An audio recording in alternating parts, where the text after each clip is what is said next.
Get ready to be jolted out of the ordinary and into a world where conversations are charged with intensity and facts. The Lightning Strike Talk Radio with your host, Mohammed Faheem, broadcasting live from the heart of the city on Chicago's Progressive Talk Radio, WCPT 820 AM. Welcome to a radio show that charges through the airwaves with an electricity like no other. Here's your host, Mohammed Faheem. So, old guard versus new guard, Marie, what's on your mind?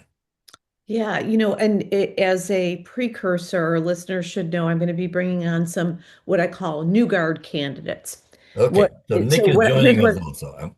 I'm sorry. Nick is joining us. I'm just letting him Good, in. good, great. I wanted to set up what I mean by new guard, and I'll be talking about this in my Substack quite a bit, folks. So if you want to go to at Marie Newman Studio on Substack, I'll be sharing more of this information. But I'm calling the slate of new guard candidates the folks that are our future, right? And I want to be clear, it's not ageist to say that we need new thinking. It is not always that the candidates that are part of the new guard are the youngest candidates. Sometimes they're older candidates, but they have a new way of thinking.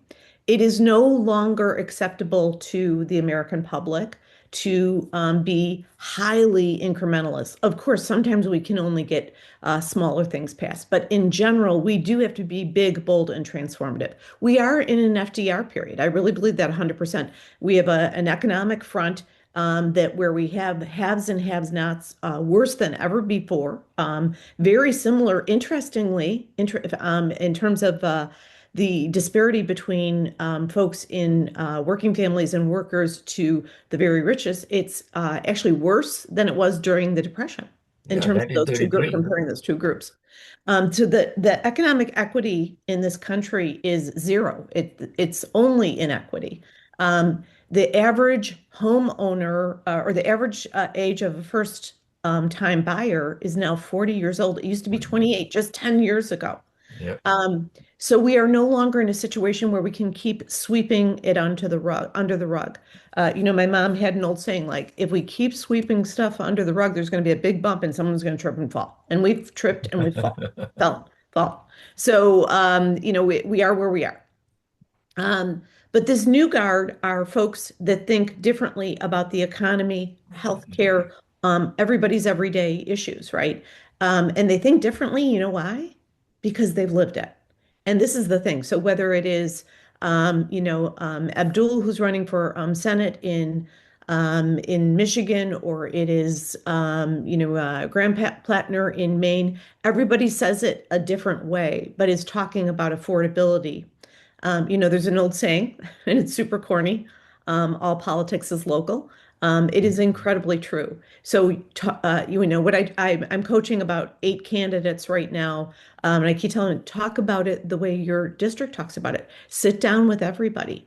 So the reason I'm bringing my guest on, and I'll introduce him in a hot minute. Nick Uniejewski is running for Illinois State Senate. So not U.S. Senate, but Illinois State Senate, and that's District number 6, and it covers places like Wrigleyville, Lincoln Park, Lakeview, Buena Park, Ravenswood, and I'll let you share more. But Nick is running because he's part of the New Guard. He's a new thinker, and he has amazing ideas. And I'm a little picky about transportation and housing, but he has some very I think transformative ideas in transportation, and he's very knowledgeable there. So he has a great policy background. He's worked for the city for many years in policy and really understands how things work, particularly housing and transportation. He has worked for various campaigns, and he's just a bright star and also just a great human. So with that, I'll introduce Nick Uniejewski running for Illinois 6th State Senate. Good morning, Nick. Welcome. Morning, everybody. Thank you, Marie, and thank you, Mohammed, for having me on. I'm very happy to be here. Well, good. We're so glad. Nick, tell us a little bit about you and why you're running. Yeah, so my name is Nick Uniejewski. I am running for state senate in the 6th district, which covers most of the north side of Chicago. And in this moment, we need new energy, we need new leadership, but more than anything, we really need a new fighter. People who aren't afraid to challenge the status quo and take a swing. We are in a dark time as a country right now. We have a president that is tearing people apart, who is defunding social services. And at the state level, that's where all these big fights are going to be held for the next 4 years. So you need people that will be in there, certainly fighting back against a lot of the stuff happening federally, but also people that are unafraid to take a swing for the people here. We have a huge crisis in the state of Illinois with housing. We need to build more housing. And when I say that, we need to reform all of our zoning laws statewide so we can legalize things like coach houses and four flats by right, because there's this problem that people want to buy a home, but they can't because that middle housing stock doesn't exist. Or they're longtime owners or renters that are getting priced out of the neighborhoods we love. And so if we make these zoning reforms statewide, then we can get more properties on the rolls faster. We can also do things like go after private equity that's buying up a lot of housing stock now and Mhm. just sitting on it and price gouging rents. You And know, the Nick, the big dogs, Zillow Corporation, they went in and they bought out a lot of homes, and that jacked up the prices. And eventually, their inventory got so bloated, and no one was buying it, that they ended up losing a ton of money on their so-called investment. And that is something that I'm so glad that you're bringing that out about private equity coming in and buying houses.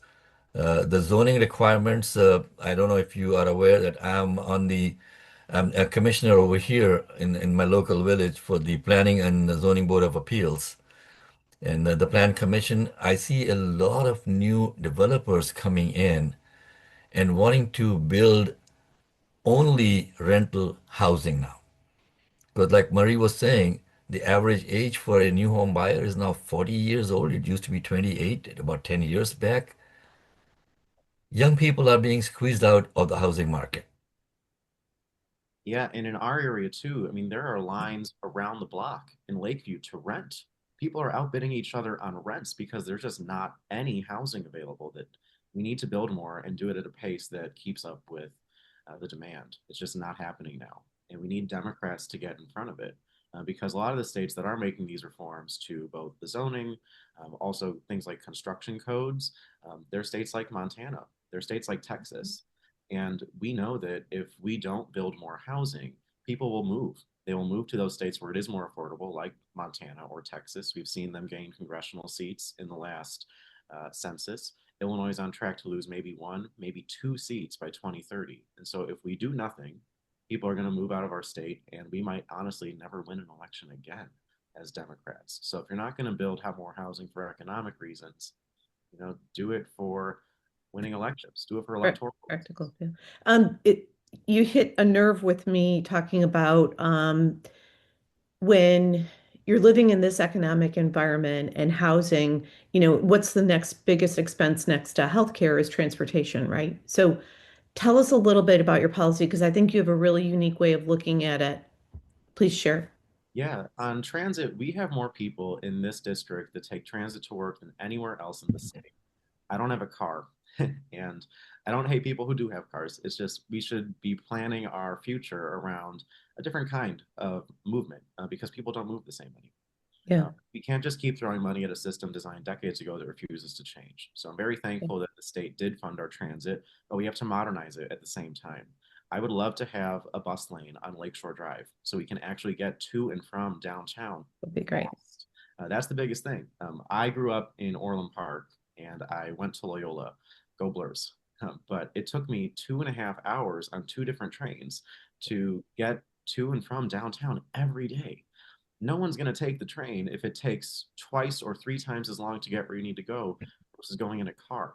So we need to evolve. I mean, Metra is still using diesel locomotives. And so I would love to have investment from the state so we can accelerate either battery powered engines or electrify Metra in certain areas where we can, like the Rock Island line or the UP lines. There's a lot we can do. But what we really need now is leaders with that bold vision for the future. People who have an idea of what we can do. We can learn from other states and cities and countries that do things a lot better than we have. You have to evolve with the times, and that's just not happening now with our current leadership.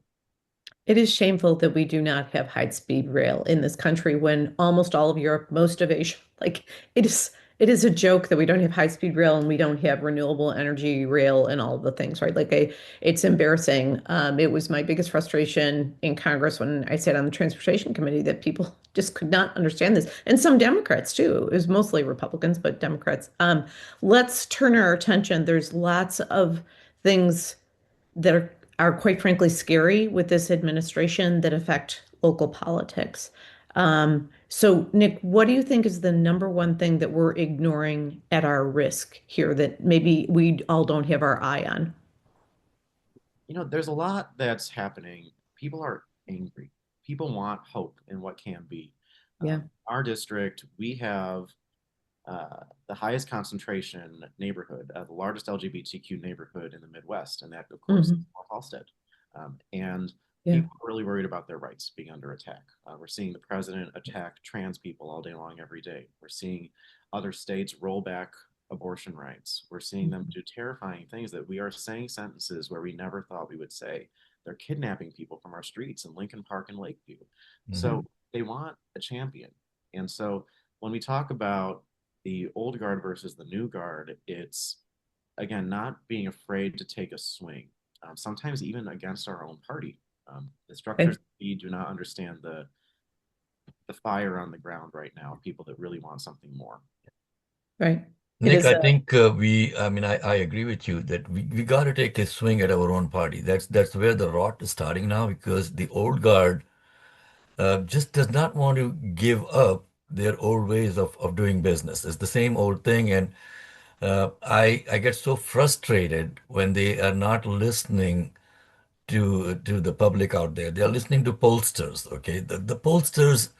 I mean I don't know how many of you pick up an unknown call when someone calls in or I get a message saying, "Oh, we are this and that, we are polling about this." I don't respond to those at all. And our old guard still seems to think that, yeah, those are the things that work. And Mamdani showed very well in New York what can work and what should and what will work. So please, Marie, continue. So, honestly, this is the reason why we need the new guard is that we need new thinkers, creative thinking, innovative thinking.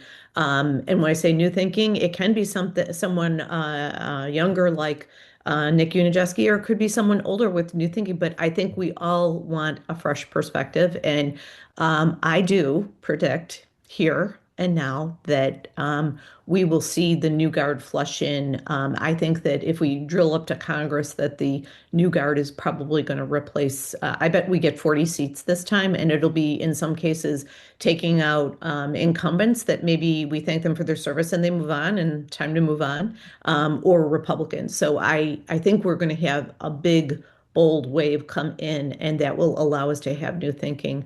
And just to reiterate my disdain right now for Chuck Schumer's leadership, it is beyond repugnant how he has run his caucus. It's clear that his caucus isn't happy with it. It's Yep. clear that the American people aren't happy with it. But Nick, hey, thank you so much. Stay safe on the trail. We're so happy that you're running and stepping up. And we'll have you back when it's a little farther down the road in the race. So thanks for coming today. Hey, Nick, how do people find out about your race? Yes, to find out more about me and our race, you can visit our website, nick4illinois.com. And is that the numeral four or is it the FOR? That is FOR. And also, you Okay. can see Nick all over social media. So just Google him on any platform and you'll see him.